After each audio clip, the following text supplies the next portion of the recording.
Hello friends, welcome back to Crick Biology 2.0. Today we are discussing about citric acid cycle. Citric acid cycle or Krebs cycle. Citric acid cycle అని పేరు ఎందుకు వచ్చిందంటే ఇది citric acid సైకిల్లో first product మొట్టమొదటిగా ఏర్పడిన product ఏంటిది citric acid కాబట్టి దీనికి సిట్రిక్ యాసిడ్ సైకిల్ అని పేరు వచ్చింది. అలాగే ఈ సిట్రిక్ యాసిడ్ సైకిల్ని హాన్స్ క్రెబ్స్ అనే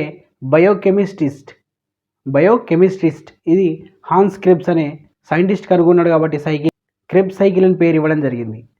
సో ఇది క్రెబ్స్ సైకిల్ ఇప్పుడు చూద్దాం మనం. ఇది మైటోకాండ్రియా మ్యాట్రిక్స్లో జరుగుతుంది. సిట్రిక్ యాసిడ్ సైకిల్ అనేది ఎక్కడ జరుగుతుంది? మైటోకాండ్రియా యొక్క మ్యాట్రిక్స్లో జరుగుతుంది. చూద్దాం మైటోకాండ్రియా ఎలా ఉంటుంది అసలు. ఇది మైటోకాండ్రియా అనుకోండి. మైటోకాండ్రియా యొక్క మ్యాట్రిక్స్ ఈ విధంగా ఉంటుంది. ఇది అవుటర్ మెంబ్రేన్, ఇది ఇన్నర్ మెంబ్రేన్, ఇది మ్యాట్రిక్స్. గ్లైకోలైసిస్ ద్వారా ఏర్పడిన పైరువిక్ యాసిడ్ గ్లూకోజ్ స్ప్లిట్ అయ్యి రెండు పైరువిక్ యాసిడ్స్ ఏర్పడతాయి కదా. లాస్ట్ క్లాస్లో గ్లైకోలైసిస్ గురించి చూసాం, కింద డిస్క్రిప్షన్లో ఇచ్చాను చూడండి. గ్లైకోలైసిస్ ప్రాసెస్ ద్వారా గ్లూకోజ్ మాలిక్యూల్ రెండు పైరువిక్ యాసిడ్లుగా స్ప్లిట్ అవుతుంది. ఈ విధంగా ఏర్పడిన పైరువిక్ యాసిడ్ సైటోసాల్లో రిలీజ్ అయిన పైరువిక్ యాసిడ్ మైటోకాండ్రియా మ్యాట్రిక్స్లోకి ఎంటర్ అవుతుంది. ఇదంతా సైటోసాల్ అనుకుంటే సైటోసాల్లో ఏర్పడిన పైరువిక్ యాసిడ్ మైటోకాండ్రియా మ్యాట్రిక్స్లోకి ఎంటర్ అవుతుంది. మైటోకాండ్రియా మ్యాట్రిక్స్లోకి ఎంటర్ అయిన pyruvic acid first oxidative decarboxylation చేస్తుంది. ఫస్ట్ పైరువిక్ యాసిడ్ అనేది ఆక్సిడేటివ్ డీకార్బాక్సిలేషన్ ప్రాసెస్ ద్వారా పైరువిక్ యాసిడ్ అసిటైల్ కో ఎంజైమ్గా మారుతుంది. చూద్దాం ఒకసారి సిట్రిక్ యాసిడ్ సైకిల్ చూద్దాం. ఇప్పుడు ఇది సిట్రిక్ యాసిడ్ సైకిల్ ఫ్రెండ్స్. చూద్దాం. పైరువిక్ యాసిడ్ గ్లైకోలైసిస్ ద్వారా ఏర్పడినటువంటి pyruvic acid oxidative decarboxylation process ద్వారా మూడు కార్బన్లు కలిగినటువంటి పైరువిక్ యాసిడ్ ఒక కార్బన్ని కోల్పోయి రెండు కార్బన్లు కలిగినటువంటి అసిటైల్ కో ఏగా మారుతుంది. అసిటైల్ కో ఏ అనే మాలిక్యూల్గా మారుతుంది.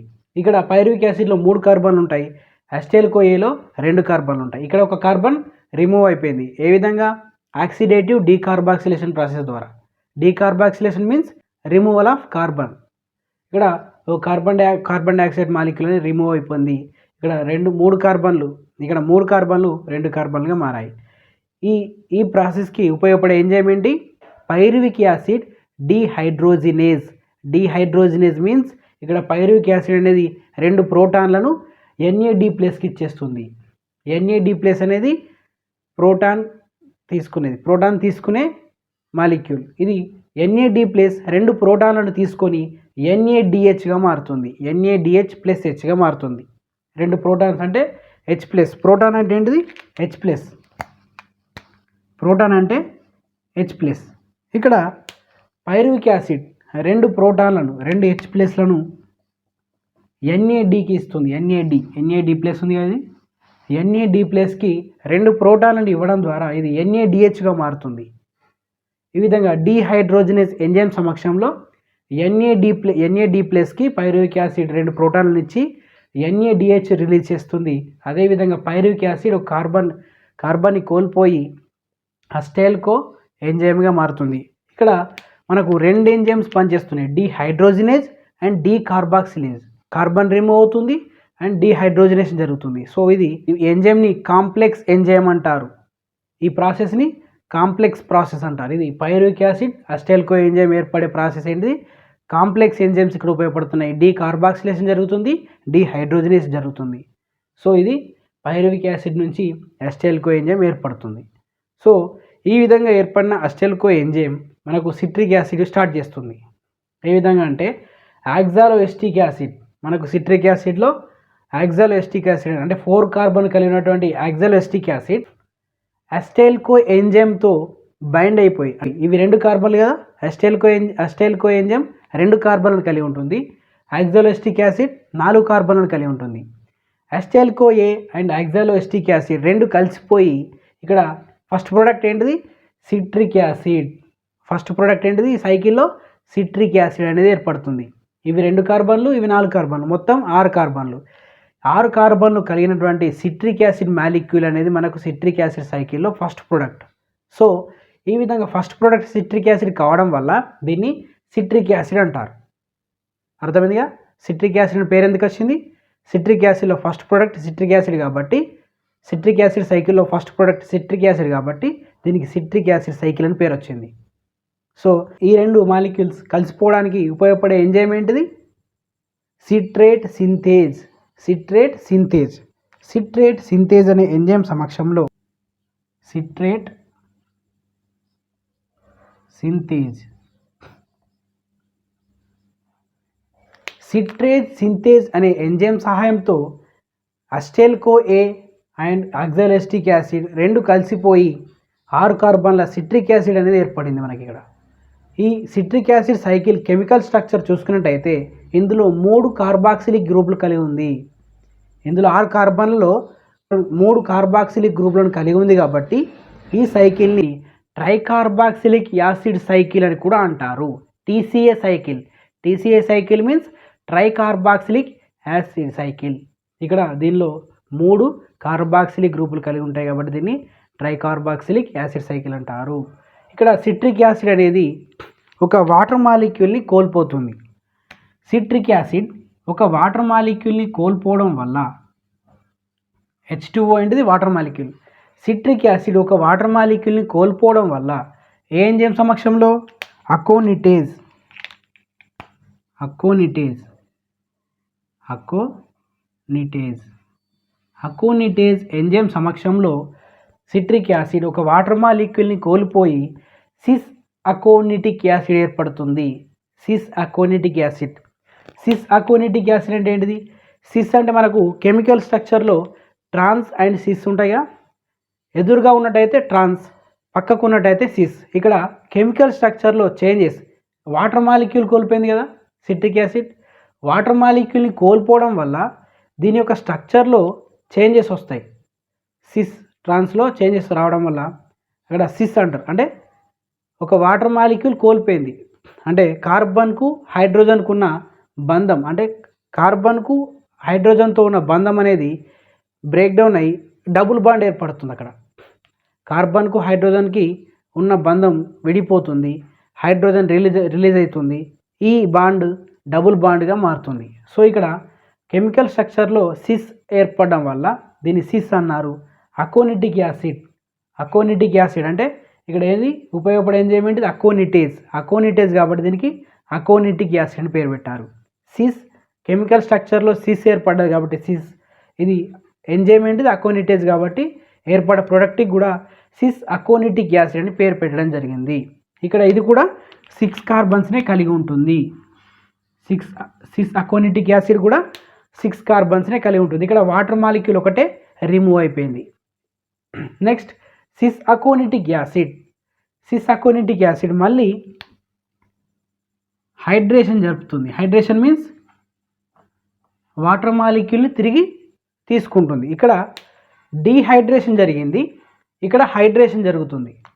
వాటర్ మాలిక్యూల్ కోల్పోయింది కాబట్టి డీహైడ్రేషన్, ఇక్కడ వాటర్ మాలిక్యూల్ని తీసుకుంటుంది కాబట్టి హైడ్రేషన్. ఇక్కడ sys aconitic acid hydration process ద్వారా హైడ్రేషన్ మీన్స్ వాటర్ మాలిక్యూల్ తీసుకుంటుంది, తీసుకొని ఐసోసిట్రిక్ యాసిడ్ ఏర్పడుతుంది. ఐసోసిట్రిక్ మీన్స్ ఇది సిట్రిక్ యాసిడ్. సిట్రిక్ యాసిడ్ స్ట్రక్చర్లో మనకు వాటర్ మాలిక్యూల్ కోల్పోయింది కాబట్టి సిస్ అకోనిటిక్ ఏర్పడింది. అదే వాటర్ మాలిక్యూల్ని తిరిగి తీసుకుంది అనుకోండి మళ్ళీ సిట్రిక్ యాసిడే ఏర్పడుతుంది. సో దాన్నే ఐసోసిట్రిక్ యాసిడ్ అన్నారు. ఇక్కడ సేమ్ మళ్ళీ సిట్రిక్ యాసిడే ఏర్పడింది కాబట్టి ఐసోసిట్రిక్ యాసిడ్ అన్నారు. అర్థమైందిగా? ఐసోసిట్రిక్ యాసిడ్ అంటే ఏంటిది? ఇక్కడ సిట్రిక్ యాసిడ్ వాటర్ మాలిక్యూల్ని కోల్పోయి సిస్ అకోనిటిక్ యాసిడ్ ఏర్పడితే అదే వాటర్ మాలిక్యూల్ని తిరిగి తీసుకొని ఐసోసిట్రిక్ యాసిడ్ ఏర్పడ్డది, అంటే మళ్ళీ అదే సిట్రిక్ యాసిడ్ అనేది ఏర్పడ్డది. సో దానికి ఐసోసిట్రిక్ యాసిడ్ అని పేరు పెట్టడం జరిగింది. ఈ ప్రాసెస్కి ఉపయోగపడే ఎంజైమ్ ఏంటిది? అకోనిటేజ్. సేమ్ అకోనిటేజ్, దీనికి కూడా అకోనిటేజ్. అకోనిటేజ్ అనే ఎంజైమ్ ఈ ప్రాసెస్కి హెల్ప్ అవుతుంది. Next isocitric acid. ఇది కూడా 6 కార్బన్లనే కలిగి ఉంటుంది. ఐసోసిట్రిక్ యాసిడ్ కూడా 6 కార్బన్లనే కలిగి ఉంటుంది. ఇక్కడ ఐసోసిట్రిక్ యాసిడ్ అనేది డీహైడ్రోజనేజ్ ఐసోసిట్రిక్ డీహైడ్రోజినేజ్ ఎంజైమ్ సమక్షంలో ఐసోసిట్రిక్ యాసిడ్ ఇక్కడ ఆక్సాలోసక్సినిక్ యాసిడ్గా మారుతుంది. ఈ ప్రాసెస్కి ఉపయోగపడే ఎంజైమ్ ఏంటిది? ఈ ప్రాసెస్కి ఉపయోగపడే ఎంజైమ్ ఐసోసిట్రిక్ డీహైడ్రోజినేజ్.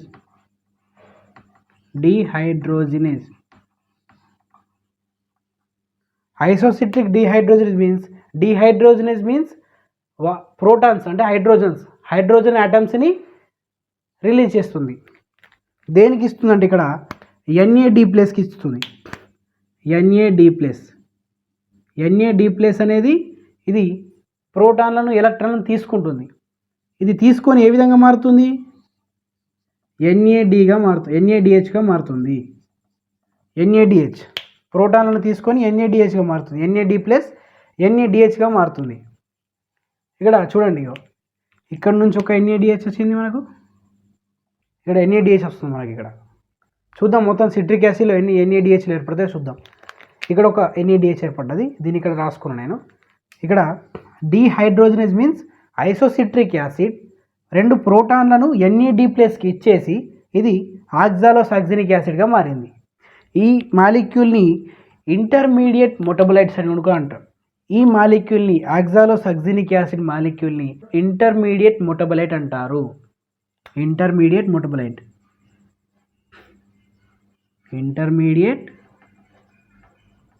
మెటాబోలైట్. ఎందుకంటే మనకి ఇక్కడ పైరువిక్ యాసిడ్ నుంచి ఇక్కడ మనకు సిట్రిక్ యాసిడ్ సైకిల్ అనేది ఏర్పడుతుంది. ఈ విధంగా సిట్రిక్ యాసిడ్ అనేది స్టార్ట్ అవుతుంది. మనకి ఇక్కడ అంటే గ్లూకోజ్ లేనప్పుడు, గ్లూకోజ్ ద్వారా మనకు పైరువిక్ యాసిడ్ ఏర్పడ్డాయిగా. గ్లూకోజ్ లేనప్పుడు, ఫర్ ఎగ్జాంపుల్ బాడీలో గ్లూకోజ్ లేనప్పుడు అమైనో యాసిడ్స్ ఉన్నాయి అనుకోండి, ఇక్కడ మనకు ఆక్సాలోసక్సినేట్ అనే అమైనో యాసిడ్స్ ఉంది. మనకు ఆక్సాలోసక్సినేట్ అమైనో యాసిడ్, గ్లూటామేట్ అనే అమైనో యాసిడ్స్ ఉంటాయి. ఈ అమైనో యాసిడ్స్ డైరెక్ట్గా ఇక్కడ నుంచి ఈ సిట్రిక్ యాసిడ్ సైకిల్ని జరపవచ్చు. పైరువిక్ యాసిడ్ లేనప్పుడు డైరెక్ట్గా ఈ ఆక్సాలోసక్సినిక్ యాసిడ్ అనేది డైరెక్ట్గా సిట్రిక్ యాసిడ్ సైకిల్ జరుపుతుంది. ఆక్సాలోసక్సినిక్ యాసిడ్ అమైనో యాసిడ్ ఉంటుంది కదా, అది డైరెక్ట్గా అటాక్ అయ్యి ఈ సిట్రిక్ యాసిడ్ సైకిల్ని జరపవచ్చు. సో అందుకే దీన్ని ఇంటర్మీడియట్ మెటాబోలైట్ అని కూడా అంటారు. ఇంటర్మీడియట్ మెటాబోలైట్ అర్థమైందిగా, ఇది ఇంటర్మీడియట్ మెటాబోలైట్. ఆక్సాలోసక్సినిక్ యాసిడ్ కూడా 6 కార్బన్లను కలిగి ఉంటుంది. ఇది కూడా 6 కార్బన్లను కలిగి ఉంటుంది. ఇవన్నీ 6 కార్బన్లను కలిగి ఉంటాయి. నెక్స్ట్ ఆక్సాలోసక్సినిక్ యాసిడ్ ఒక కార్బన్ని కోల్పోతుంది.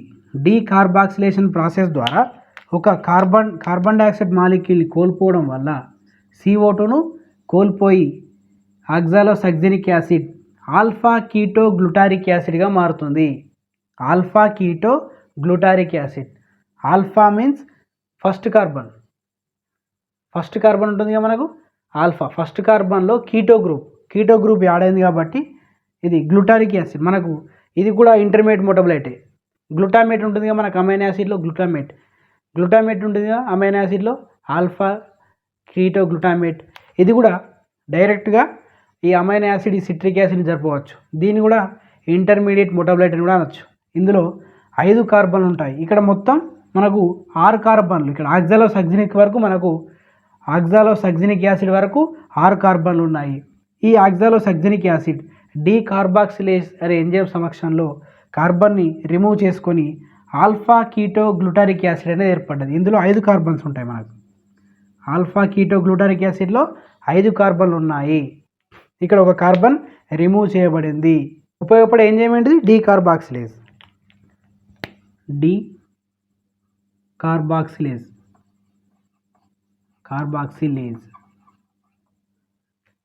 సో ఇది ఆల్ఫా కీటో గ్లూటారిక్ యాసిడ్ ఏర్పడ్డది. ఆల్ఫా కీటో గ్లూటారిక్ యాసిడ్ 5 కార్బన్స్ని కలిగి ఉంటుంది. ఇది సక్సినైల్కో ఏగా మారుతుంది. ఆక్సాలోసక్సినిక్ యాసిడ్ ఈ విధంగా కార్బన్ని కోల్పోయి 5 కార్బన్ల ఆల్ఫా కీటో గ్లూటారిక్ యాసిడ్ ఏర్పడుతుంది. ఆల్ఫా కీటో గ్లూటారిక్ యాసిడ్ ఇక్కడ మళ్ళీ డీహైడ్రోజినేజ్ ఎంజైమ్ సమక్షంలో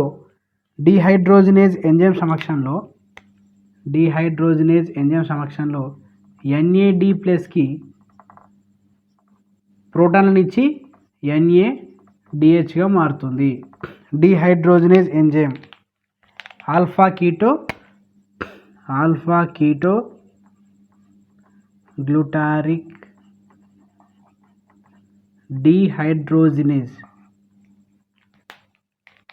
డీహైడ్రోజినేజ్ ఎంజైమ్ సమక్షంలో NAD+కి 2 ప్రోటాన్లను ఇచ్చేసి NADH+గా మారుతుంది. ఇక్కడ నుంచి ఒక NADH ఏర్పడుతుంది. మనకి ఎన్ని వచ్చినాయి? ఇక్కడ ఒకటి వచ్చింది, ఇక్కడ ఒకటి వచ్చింది, 2 వచ్చింది, ఇక్కడ ఒకటి వచ్చింది. మనకు పైరువిక్ యాసిడ్ నుంచి అసిటైల్ కో ఎంజైమ్ ఏర్పడే దగ్గర ఒక NADH ఏర్పడ్డది. ఇక్కడ ఒకటి 2. నెక్స్ట్ ఇది ఆల్ఫా కీటోగ్లూటరిక్ యాసిడ్ సగ్జినైల్ కో ఎంజైమ్గా మారింది. డీహైడ్రోజనేజ్ ఎంజైమ్ సమక్షంలో సగ్జినైల్ కోఏగా మారింది. ఇక్కడ ఒక కార్బన్ని కూడా కోల్పోతుంది. ఇక్కడ వేరే దానికి సపరేట్ ఎంజైమ్ లేదు. ఆల్ఫా కీటోగ్లూటరిక్ యాసిడ్ సడన్గా ఒక కార్బన్ని కూడా కోల్పోతుంది. ఇక్కడ ఒక కార్బన్ని కోల్పోతుంది.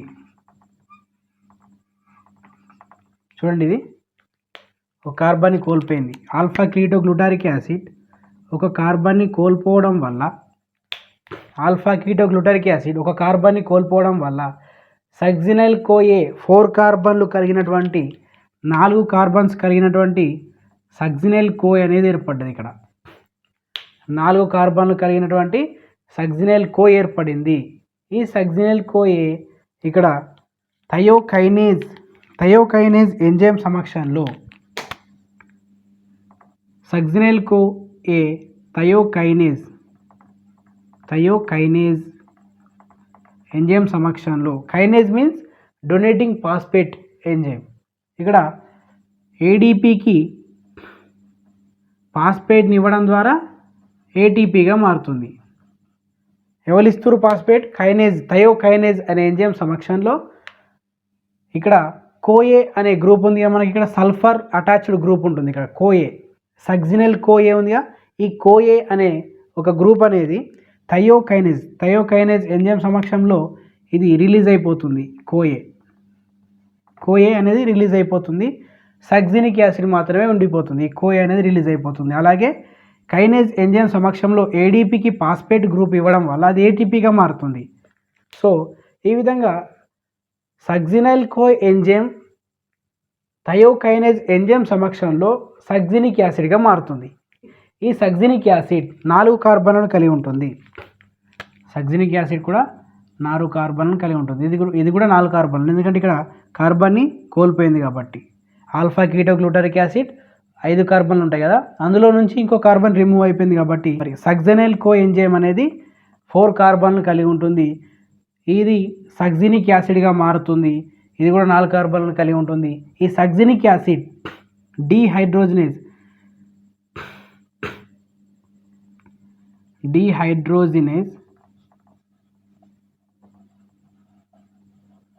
ఎంజైమ్ సమక్షంలో FAD, ఇక్కడ కొత్తగా FAD ప్లస్ ప్రోటాన్లను తీసుకొని FADHగా మారుతుంది.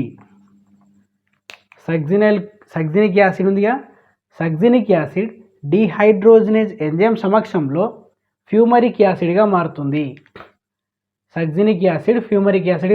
డీహైడ్రోజినేజ్ మీన్స్ FAD ప్లస్ 2 ప్రోటాన్లను తీసుకొని FADHగా మారుతుంది. ప్రోటాన్లు ఎక్కడి నుంచి తీసుకుంటుంది? సగ్జినిక్ యాసిడ్ నుంచి తీసుకుంటుంది ప్రోటాన్లను. సో ఇది సగ్జినిక్ యాసిడ్ నుంచి ఫ్యూమరిక్ యాసిడ్ ఏర్పడే ప్రాసెస్. ఫ్యూమరిక్ యాసిడ్ మ్యాలిక్ యాసిడ్గా మారుతుంది. దీనికి ఉపయోగపడే ఎంజైమ్ ఫ్యూమరేజ్ అనే ఎంజైమ్ ఈ ప్రాసెస్లో ఉపయోగపడుతుంది. ఫ్యూమరేజ్ అనే ఎంజైమ్ సమక్షంలో ఫ్యూమరిక్ యాసిడ్ మ్యాలిక్ యాసిడ్గా మారుతుంది. ఇది ఒక వాటర్ మాలిక్యూల్ని కూడా తీసుకుంటుంది. ఇక్కడ ఫ్యూమరిక్ యాసిడ్ ఒక వాటర్ మాలిక్యూల్ని తీసుకొని ఫ్యూమరేజ్ ఎంజైమ్ సమక్షంలో మ్యాలిక్ యాసిడ్గా మారుతుంది. ఇది 4 కార్బన్సే, ఇది కూడా 4 కార్బన్సే. మ్యాలిక్ యాసిడ్ కూడా 4 కార్బన్స్ని కలిగి ఉంటుంది. సో ఈ విధంగా ఫ్యూమరిక్ యాసిడ్ ఫ్యూమరేజ్ ఎంజైమ్ సమక్షంలో ఒక వాటర్ మాలిక్యూల్ని తీసుకొని మ్యాలిక్ యాసిడ్గా మారుతుంది. నెక్స్ట్ మ్యాలిక్ యాసిడ్ డీహైడ్రోజినేజ్ ఎంజైమ్ సమక్షంలో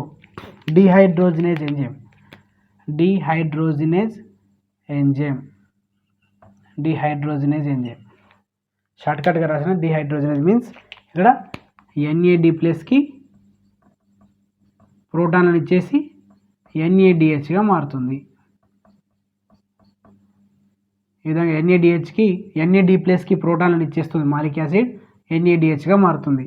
సో ఈ విధంగా ఆక్సాలో అసిటిక్ యాసిడ్ ఏర్పడుతుంది. మాలిక్ యాసిడ్ డిహైడ్రోజనేజ్ ఎంజైమ్ సమక్షంలో ఆక్సాలో అసిటిక్ యాసిడ్గా మారుతుంది. ఇది కూడా 4 కార్బన్స్ని కలిగి ఉంటుంది. ఇది ఆక్సాలో అసిటిక్ యాసిడ్. సో దీని ద్వారా మనకు NADH అనేది ఏర్పడుతుంది. డిహైడ్రోజనేజ్ ఎంజైమ్ సమక్షంలో మనకు ఇక్కడ ఎక్కడైతే డిహైడ్రోజనేజ్ వస్తుందో అక్కడ NADH అనేది రిలీజ్ అవుతుంది.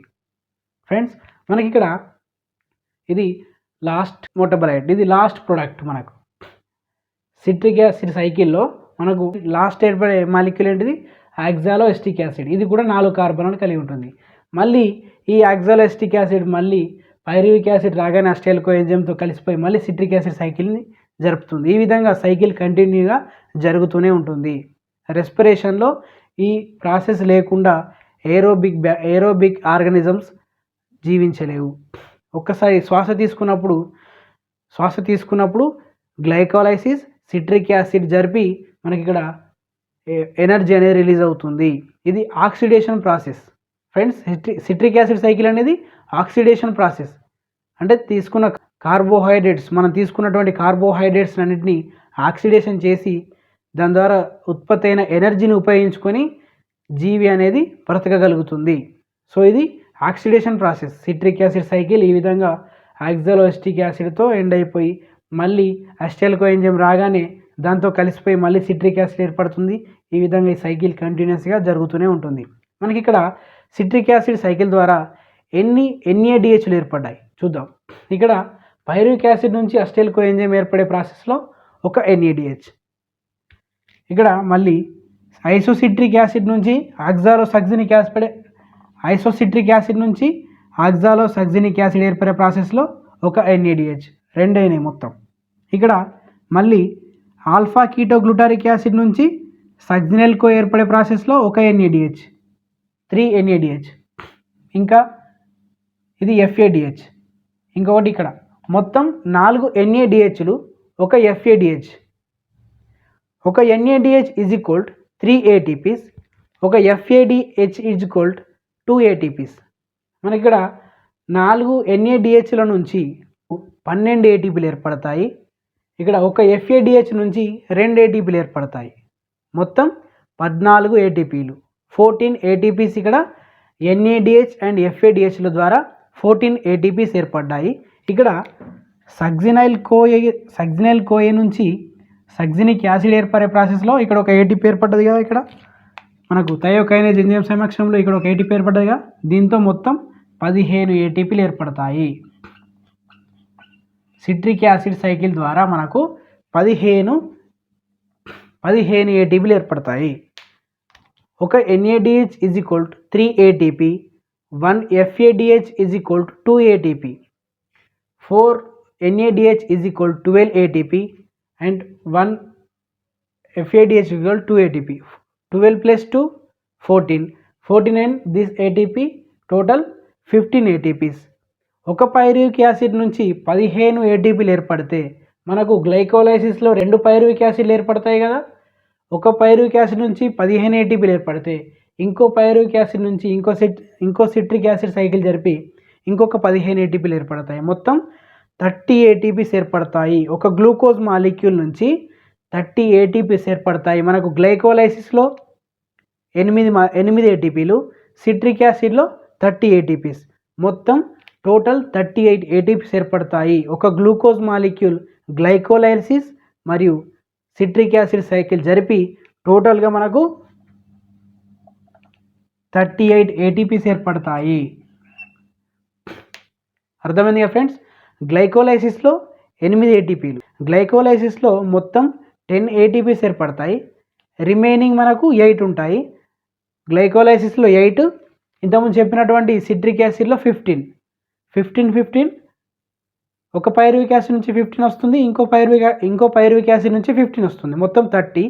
గ్లైకోలైసిస్లో 8, ఇవి 38 ATPs మనకు ఒక గ్లూకోజ్ మాలిక్యూల్ గ్లైకోలైసిస్ జరిపి సిట్రిక్ యాసిడ్ జరిపినట్టయితే మనకు మొత్తం 38 ఏటీపీలు ఏర్పడతాయి. ఇది friends citric acid cycle. If you like this video, click the like button and subscribe my channel. More update videos friends. Share this video your friends. Thank you.